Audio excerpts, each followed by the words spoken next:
Hello বন্ধুরা, travel with সায়ন্তর আরও একটা নতুন ভিডিওতে আপনাদের স্বাগত। তো আজকে আমার ট্যুরের 6 নাম্বার দিন আর চারধাম ট্যুরের আজকে তৃতীয় দিন। তো গত পর্বে আপনাদেরকে যমুনেত্রী ধাম দর্শন করিয়ে দেখিয়েছিলাম, আর বারকোটের ঠিক একটু আগে আমরা নাইট স্টে করেছিলাম গতকাল। তো আজকে আমরা গঙ্গোত্রীর উদ্দেশ্যে রওনা দেবো এখান থেকে। তো রেডি হয়ে গেছি, এখন বাজে সকাল 8:15। তো একটু দেরি হলো আজকে, কারণ এখানে একটু ঠান্ডাটা কম বলে একটু শ্যাম্পু করে নিলাম আজকে ভালো করে। তো যাই হোক, এখন আমরা রওনা দিচ্ছি এখান থেকে। আর আপনাদের জানিয়ে দিই, বারকোটের পরে এই রাস্তা দিয়ে, যেই রাস্তা দিয়ে আমরা গঙ্গোত্রীর দিকে যাব, এখান থেকে গঙ্গোত্রী কিন্তু প্রায় 180-85 কিলোমিটার মতন রাস্তা। তো অনেকটা ট্রাভেল করতে হবে আজকে, কিন্তু গঙ্গোত্রী হয়তো আজকে যাব না, তার একটু আগে স্টে করে নেব। তো যেতে যেতে আপনাদেরকে সমস্ত আপডেট দিতে থাকবো। আর পেট্রোল পাম্পের কথা যদি বলি, যে যারা স্কুটি বা বাইক নিয়ে আসবেন, তো পেট্রোলটা একটু বড় ব্যাপার। এই রাস্তায় সব জায়গায় পেট্রোল পাম্প থাকে না।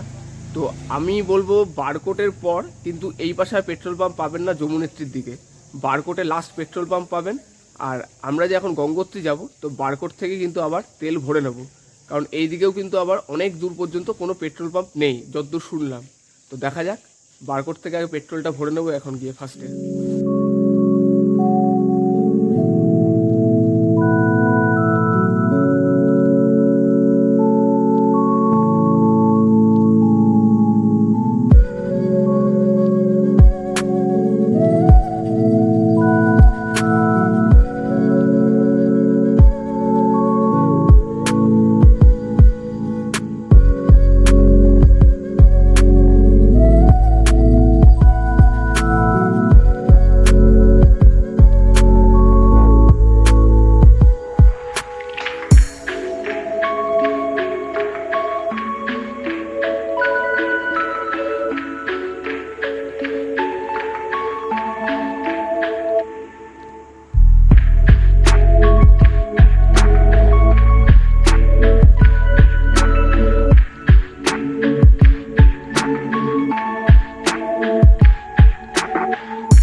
তো বন্ধুরা, এখন বাজে সকাল 10:30। আমরা বারকোট থেকে রওনা দিয়েছি, প্রায় 2 ঘন্টা হতে চললো।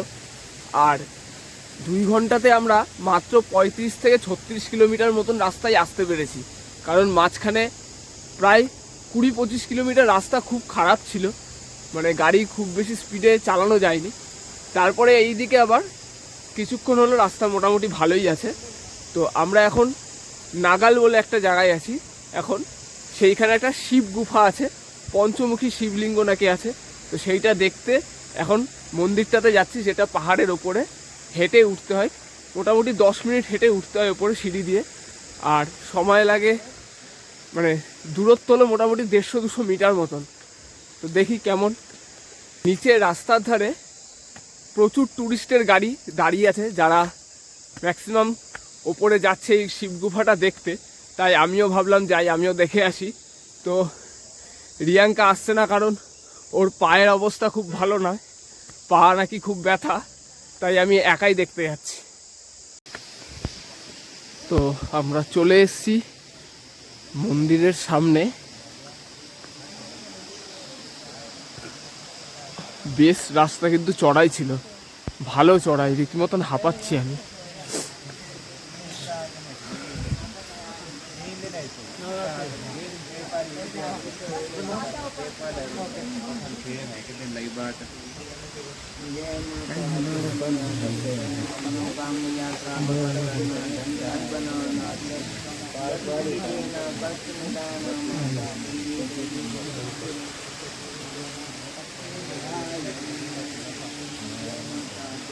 তো মন্দির দর্শন করে চলে আসলাম। মন্দিরের সাথে একটা ছোট্ট গুহা আছে যাতে পঞ্চমুখী শিবলিঙ্গ রয়েছে। তো সেইটা ফটো ভিডিও কোনোটাই করা অ্যালাউ নয়, তাই আর সেটা দেখাতে পারলাম না। তো যাই হোক, খুব বেশি দূর নয়, রাস্তা থেকে আসতেই পারেন 10-15 মিনিট সময় ব্যয় করে। তো চলুন আবার গাড়ির দিকে এগিয়ে যাওয়া যাক।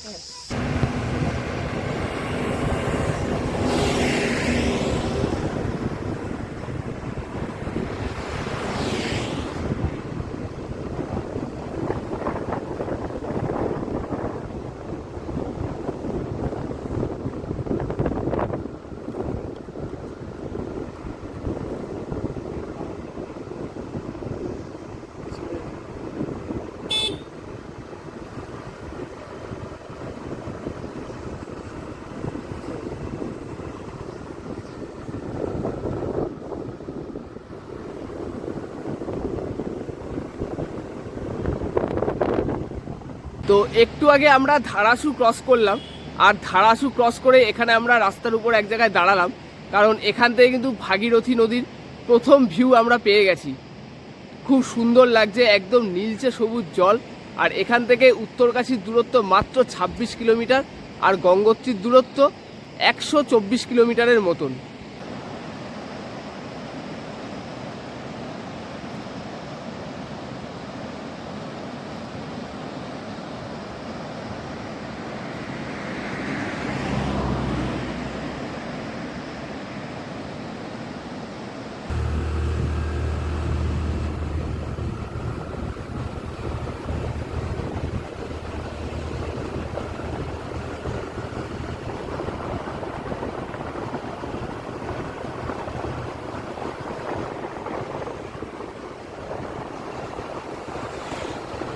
এখন বাজে দুপুর 12:30, আর আমরা এখন আছি উত্তরকাশীতে। এখানে পেট্রোল পাম্পে দাঁড়িয়েছি তেল নেওয়ার জন্য। তো আজকে সকালে বারকোটে তেল ভরেছিলাম, আবার এখন উত্তরকাশী এসে তেল ভরছি, কারণ উত্তরকাশীর পর গঙ্গোত্রীর দিকে যেতে আর পেট্রোল পাম্প পাবো কি পাবো না, তাই এখান থেকে ভরেই নিচ্ছি আবার। তো মোটামুটি যেখানে যেখানে পেট্রোল পাম্প পাবেন, তেল না কমলেও খুব একটা, তাও ভরে নেওয়ার চেষ্টা করবেন যারা টু হুইলারে আসবেন, কারণ সব জায়গায় পেট্রোল পাম্প পাওয়া যায় না। তো ধারাসু থেকে উত্তরকাশী আসতে এখানে অনেকগুলোই পেট্রোল পাম্প আছে, 3-4টে রয়েছে। তো আমরা উত্তরকাশী থেকে নিয়ে নিচ্ছি, এরপরে এখান থেকে আবার গঙ্গোত্রীর দিকে চলে যাব। এখন আমরা উত্তরকাশী পার করে জাস্ট একটু এগিয়েছে একটা জায়গায় লাঞ্চের জন্য বসেছি। আর এইখানে লাঞ্চের সাথে সাথে থাকারও ব্যবস্থা আছে, যদিও আমরা থাকছি না কারণ আমাদের থাকার প্রয়োজন নেই এখানে। তো এদের এখানকার লোকেশনটা জাস্ট আপনাদেরকে দেখাচ্ছি, দেখুন জায়গাটা, জাস্ট দেখুন। এই হলো এই হোটেলের ব্যালকানি, আর তার সাথে রুম আছে পরপর। আর ব্যালকানির থেকে ভিউটা জাস্ট দেখুন, জাস্ট ফাটাফাটি। এই হোটেলের নাম হলো জয়শ্রী কাশী বিশ্বনাথ, যেটা উত্তরকাশী থেকে গঙ্গোত্রী যাওয়ার পথে, উত্তরকাশী ঠিক পেরোলেও একটু পরেই পড়বে। অসাধারণ ভিউ।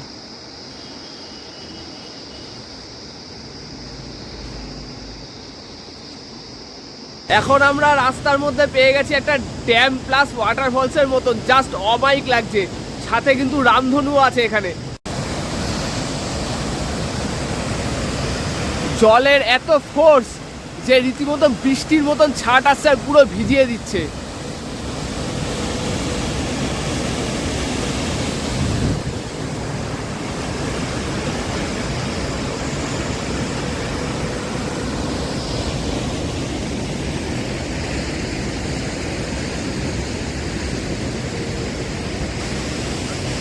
আজ গঙ্গোত্রী যেতে রাস্তায় এক একটা এমন দৃশ্য আসছে যে প্রত্যেক 15-20 মিনিট গাড়ি চালাচ্ছি আর দাঁড়িয়ে যাচ্ছি আর দেখছি।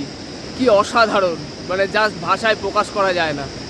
আজকে গঙ্গোত্রীতে যদিও যাওয়ার ইচ্ছা নেই, গঙ্গোত্রী থেকে প্রায় 22 কিলোমিটার আগে হারশিল বলে একটা গ্রামে থাকার ইচ্ছা। তো এখান থেকে হারশিল এখনও 50 কিলোমিটার মতন দূর। এখন অলরেডি প্রায় 3:30-এর কাছাকাছি বেজে গেছে। তো জানি না এরমভাবে চলতে থাকলে আমি কতক্ষণে পৌঁছাতে পারবো। জাস্ট অসাধারণ ভিউ এখানকার।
তো বন্ধুরা, এখন আমরা আছি ধারালি বলে একটা ছোট্ট ভিলেজে, যেটা গঙ্গোত্রী থেকে 20 কিলোমিটার আগে।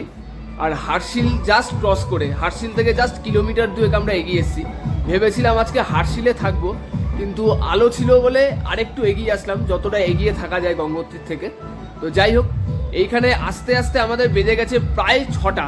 তার প্রধান কারণ হলো রাস্তায় আজকে এত ভিউ পেয়েছি, আর দ্বিতীয়ত হারশিল ঢোকার প্রায় 10-12 কিলোমিটার আগে থেকে এই এলাকাতে প্রচুর আপেল গাছ, আর এখন প্রচুর আপেল গাছে ভরে ছিল জায়গায় জায়গায়। তো সেই দেখার চক্করে আরও লেট হয়ে গেছে আজকে। তো যাই হোক, আমরা এখানে ধারালিতে যেই হোমস্টেতে রয়েছি, এই হোমস্টের পিছনেও কিন্তু পুরো ভর্তি আপেল গাছ, আর তাতে কিন্তু ভর্তি আপেল। অন্ধকার হয়ে গেছে বলে এখন দেখানো সম্ভব না। পরবর্তী ভিডিওতে আগামী পর্বে আপনাদেরকে দেখাবো, সেটা দেখবেন, জাস্ট মন ভরে যাবে। আমি প্রথমবার গাছে এরকমভাবে আপেল দেখছি, তো জাস্ট অসাধারণ লাগছে। আর ধারালিতে যেই হোমস্টেতে আমরা আছি, সেই হোমস্টেটা আপনাদেরকে একবার দেখাই, দেখুন। তো এই হলো মেন রোড, যেটা এই পাশে হলো হারশিল 2 কিলোমিটার আগে, আর এই দিকে হলো গঙ্গোত্রী। আর এখান থেকে জাস্ট 1-150 মিটার এগোলেই ধারালির মেন মার্কেট, যেটা একটু জমজমাট এরিয়া। এইখানে জাস্ট 5-6টা হোমস্টে রয়েছে, আর কিচ্ছু নেই এখানে। তো এই হলো আমাদের একদম রাস্তার উপরে হোমস্টে, আর এই হলো আমাদের রুম। এই রুমের আজকে আমাদের ভাড়া পড়েছে 600 টাকা। মোটামুটি রুম বেশ বড় না হলেও জাস্ট একটা রাত থাকার ব্যাপার। ডবল বেডেড রুম, কম্বল টম্বল সবই আছে, বাথরুমে গিজারও আছে। বাথরুমটা মোটামুটি বড়ও আছে, আর মোটামুটি পরিষ্কার পরিচ্ছন্ন বলাই যায়। বারকোট থেকে আমরা চলে আসলাম আজকে ধারালি। তো আজকের গোটা ভিডিওতে আপনাদের বিভিন্ন জায়গার প্রাকৃতিক সৌন্দর্য দেখিয়েছি। তো ভিডিওটা কেমন লাগলো আপনারা কমেন্ট করে অবশ্যই জানাবেন। ভিডিওটি ভালো লাগলে লাইক ও শেয়ার করে সকলকে দেখার সুযোগ করে দেবেন। আর আমাদের চ্যানেলকে এখনও যদি সাবস্ক্রাইব না করে থাকেন, তাহলে চ্যানেলকে সাবস্ক্রাইব করে বেল আইকনটা প্রেস করে দিয়ে আমাদের চ্যানেলের সঙ্গে থাকবেন। ধন্যবাদ।